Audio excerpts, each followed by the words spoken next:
Hi guys, welcome back to Foliage Loft. My name is Liam, and today I'm going to give you a few tips on how to help your houseplants during the spring season.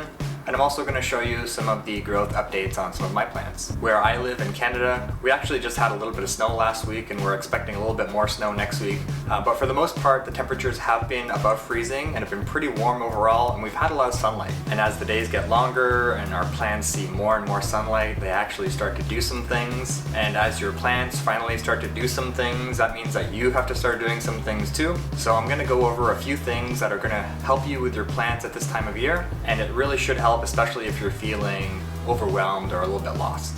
So first up, and this one is very important, your plants' watering needs are going to change around this time of year. So you probably already know that you need to lower the amount of waterings during the winter time. But as we get into the growing season, your plants are going to start using up more of that water, and you're also going to lose some of that water to evaporation inside your home as well. So your plants are definitely going to dry up a little bit quicker around this time of year than you're probably used to over the last few months. So it's definitely a good idea to walk around your home and check the moisture level in your plants just a little bit more often, just to make sure they're not drying out too much. So that's tip number one. Definitely start adjusting your watering schedule and just walk around and make sure your plants are at the right moisture level. And next up is pruning. So pruning is really important for your plants. I know it can be a little bit scary taking some scissors or shears to a plant, especially one that you've been taking care of and watching grow for a long time. It can be a little tough to make that first cut, but this is actually going to help a plant in the long run. So obviously you definitely want to remove all those old leaves, the ones that are browning up or getting yellow or starting to crisp up and dry up. Get rid of those for sure. Don't be afraid to take the scissors to some of the more healthy stems as well. If you do make a cut on one of the stems, typically new growth is going to appear just before the cut near a node, and with all the warmth and sunlight available in the growing season, your plant is definitely going to rebound really quickly. And if you do cut off some healthy leaves or a good chunk of the stem, don't throw it away, because that's going to lead us into our next step.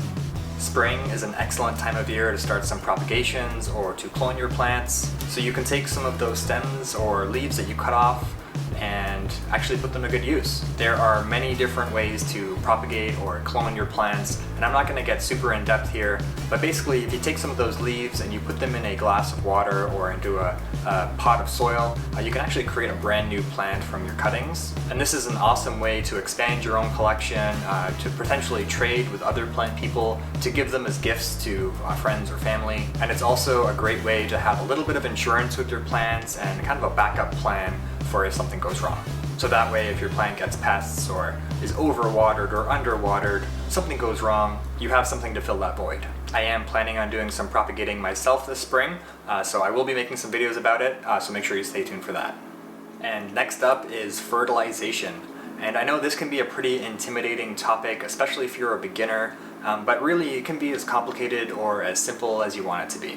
In the winter, you really don't have to worry too much about fertilization, but in the spring and in the summer, when your plants are really growing well, they definitely want some of that extra food. There are definitely certain houseplants that require a specific formula when it comes to fertilization, but most plants are really happy with a balanced fertilizer. So if you see those three numbers that are on the front of your fertilizer bag or bottle, typically you want to look for something balanced, so 10-10-10 or 20-20-20. That should work great for most plants. And those numbers on the front simply refer to the ratio of nitrogen, phosphorus, and potassium that are inside the fertilizer. And there are definitely lots of options when it comes to fertilization. You can get those slow release fertilizers, you can get liquid fertilizers, or you can use more of an organic mix. Over the past year, I've pretty much just used a liquid fertilizer. But this year I'm going to try something different. I found with the liquid fertilizer, it was quite expensive. I was using quite a lot of it. I was ordering it like every month. And the specific liquid fertilizer that I had was a seaweed-based fertilizer, and it really stunk. Even just like pouring it into the watering can, it was like almost too much to take. So this year I'm going to try something a little bit different. I'm going to start using worm castings, and castings is just a fancy word for poop. So it's just worm poop. It's really great for your plants. It provides lots of different benefits. It's fairly inexpensive, and it's really easy to apply to your plants as well. The great thing about worm castings is that it really slowly releases the nutrients to your plants. It can even repel a few pests as well. Aphids and spider mites particularly really don't like worm castings at all. so it should help to keep those pests at bay. But yeah, I think if you guys start using some fertilizer in the spring and summer, you're really going to be amazed at the amount of growth that your plants can put out. So definitely don't forget fertilization. So spring is known as a time of cleaning and organization. You're probably going to do some kind of spring cleaning in your house or your backyard. So you definitely want to do the same thing to your plants too. So you want to rinse off and dust those leaves. So I like to use microfiber cloths to clean my plants. I'll take one and put a little bit of water and get it damp and use that to give it a wipe down. And then I use the dry cloth to obviously make sure it's not going to stay wet.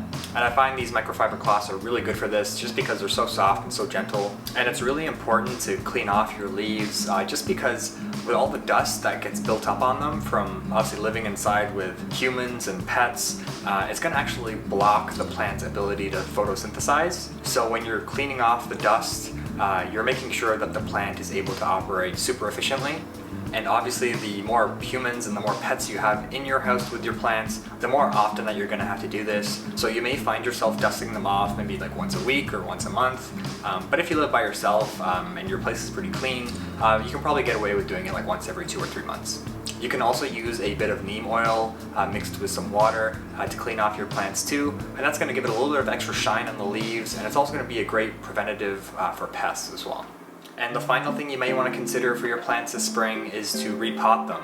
Some plants have no problem staying in the same pot for many years. Something like a Hoya or African Violet, they like to be root bound and they like to be in a pretty small container. But some of your faster growing plants, something like a pothos or a monstera, they probably want to be repotted at least once a year, sometimes even twice a year. I'll definitely be doing some repotting videos in the coming weeks and months, and I'll go more into depth about the whole process then. But essentially, you're just going to give the plant a little bit more room to grow, especially for the roots, and that's going to encourage more growth above the soil as well. Another reason to repot is sometimes the soil can get quite compacted as well, and this is a big problem for the plant because there's no way for the roots to collect oxygen if the soil is super tight and compacted, and this is going to lead to some big problems down the road. So repotting is a great way to fix this problem and give your plant some more aeration at the beginning of the growing season. So if you do have a plant that you don't need to repot, but you're noticing the soil is a bit compacted, you can actually just take a chopstick and just poke into the soil. Now be careful you don't damage any roots when you're doing this, so just go in gently, and if you feel a lot of resistance, just kind of back off and find a different spot to go back down into. And agitating the soil like this is just going to promote better airflow within the soil, and it's going to be better for your plant. And that's it for my spring tips. So if you guys found this helpful in any way, do me a favor and hit that like button down below. It really helps out the channel a lot. And now to finish off the video, I just want to share with you a few updates on some of my plants and how they're responding to the beginning of the growing season. First up is my Dracaena circulosa, and this one has a really interesting growth pattern. First, it sends up these bamboo-like stems before sending out these incredible leaves. And you can see on these fresh new leaves how yellow the variegation comes in at first, before it fades to this creamy color after the leaves have hardened. This plant is in desperate need of repotting. I've been slacking a little bit, but I just picked up a new pot that would be perfect for this guy, so I'm looking forward to repotting it soon. And next up, my Philodendron Brazil has actually done really well over the winter. At the end of last summer, this was just a bunch of cuttings in the soil and one long vine. And now you can see this one vine has gotten much longer, and just about every cutting is now putting out a new stem. So I think by the end of this growing season, this plant is going to look super impressive. I just hope some of these leaves will start getting a bit bigger with the extra sunlight available, but overall I'm really happy with the Brazil, and this is definitely one of my favorite philodendrons. My Monstera Peru that I picked up just over a month ago has put out the new leaf that was forming when I bought it, and this leaf is absolutely beautiful. Some really nice texture, and this leaf is a really nice size, so I'm excited to see how this plant is going to progress over the summer. At some point, I'll probably have to stake this one or attach it to a moss pole, but for now, it's supporting itself just fine. Now, my Maranta has also been doing really well with the extra sunlight. It's been putting out some really incredible huge leaves and started to put out a few blooms as well. This guy definitely struggled over the winter. I ended up moving it to a south-facing window just to help it out and give it a little bit more light, and that seemed to have done the trick and got it through. I'm not sure if I'm going to leave it in the south-facing window all summer, but for now it's happy here, so I'm going to leave it. My Marble Queen Pothos has been doing really well and has started to grow just a little bit faster in the last few weeks. This is another plant that definitely needs repotting, as you can see from the roots coming from the bottom of the pot, but all these new leaves look awesome with the variegation, and I think this is a plant I may prune back just a little bit and I'll propagate the cuttings. And my final spring update is my Begonia maculata, and this plant really hasn't skipped a beat since I bought it last October. It's been growing pretty consistently, and I definitely need to stick this up a bit better, as it is starting to lean over quite a bit and getting a little bit top heavy. But yeah, this plant has been super good to me so far, so let's hope this continues going forward. So that's going to be it for today's video, guys. I hope these tips helped you out, and they're going to prepare you for the growing season ahead. If you enjoyed this content, please feel free to hit that subscribe button down below, and until next week, see ya.